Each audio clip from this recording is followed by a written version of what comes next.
This event lasted less than 5 minutes, but was still one of the scariest moments of my life. My aunt and uncle, who were both major junkies, moved into our house when I was around 9 years old. Though I really looked up to my aunt, I was always very uncomfortable around my uncle, who was, to put it nicely, the epitome of abusive white trash that one may imagine.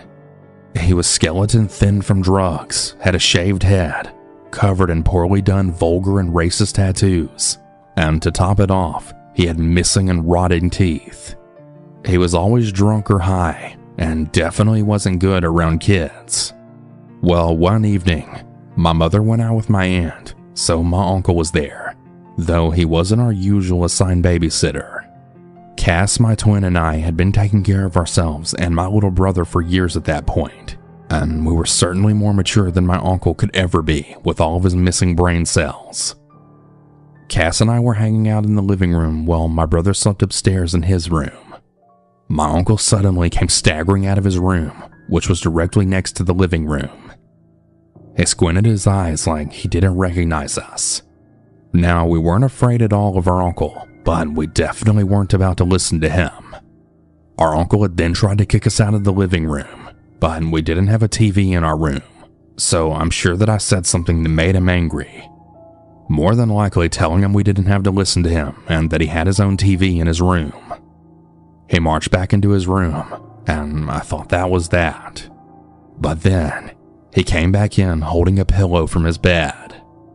Before I could even begin to comprehend his intentions, he had stomped across the room and then pinned me to the couch, fully holding the pillow over my head. Even writing this, I can feel my heart pounding, and I'm having trouble completely catching my breath. I couldn't breathe, and I just remember throwing my hands about frantically trying to pull his hands off.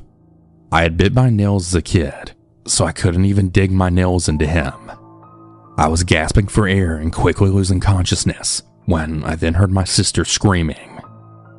I was about to fully black out when the weight lightened and I was able to throw it off, gasping like a fish out of water.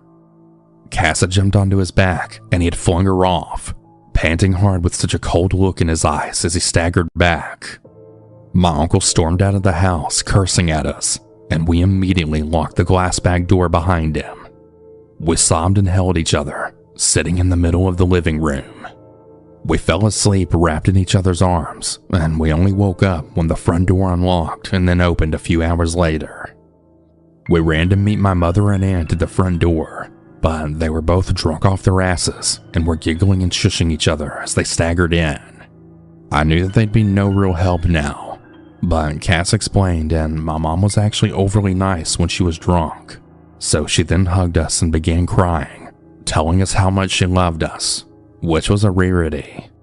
She and my aunt stayed up with us, them still drinking, and they turned on a horror movie and gave us each a shot. I know what you're thinking, but even at 9 years old, we weren't about to turn that down.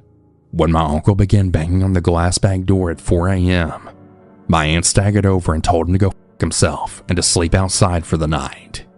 He didn't come back for 3 days, but when he did, he acted like nothing had ever happened and he avoided us like the plague. So dear readers, don't trust someone with your kid just because they're family, especially if they're family like mine. You never know what someone is truly capable of, especially in a moment of rage.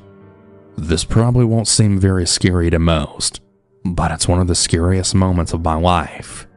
If my sister hadn't have intervened, I truly believe he would have possibly killed me. Even more than 10 years later, I still wake up sometimes gasping for air, like it may be my last.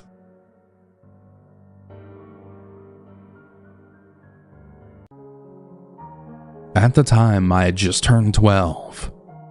I had never been left home alone before, and I was really excited to finally be home alone without adult supervision. I began the night by binging movies and playing games on the PlayStation, which my parents had bought me for Christmas. It was still very early in January when this happened.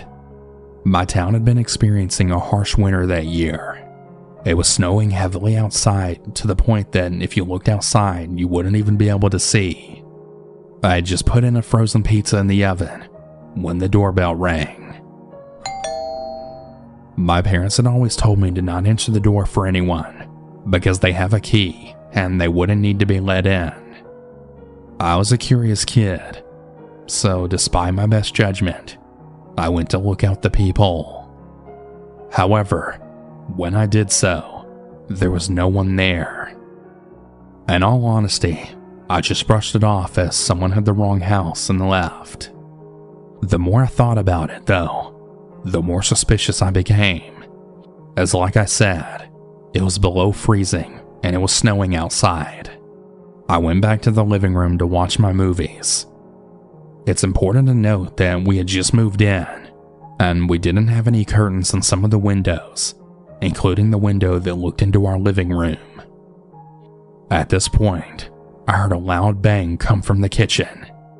I assumed something had fell, and as tired as I was, I didn't go see what it was. When I finally had, I had noticed my pizza had been overcooked. I threw it in the trash, and when I had gone back into the living room, I had then noticed someone looking into the living room. I pretended that I didn't see them and tried to discreetly call my parents. To the horror of my 12-year-old heart, they didn't answer. I tried not to panic, and I just went into my parents' bedroom and locked all the doors. I crawled under the bed and once again tried reaching out to my parents. When they did finally answer, I told them what happened, and they rushed home. But by the time they got home, whoever was outside was long gone.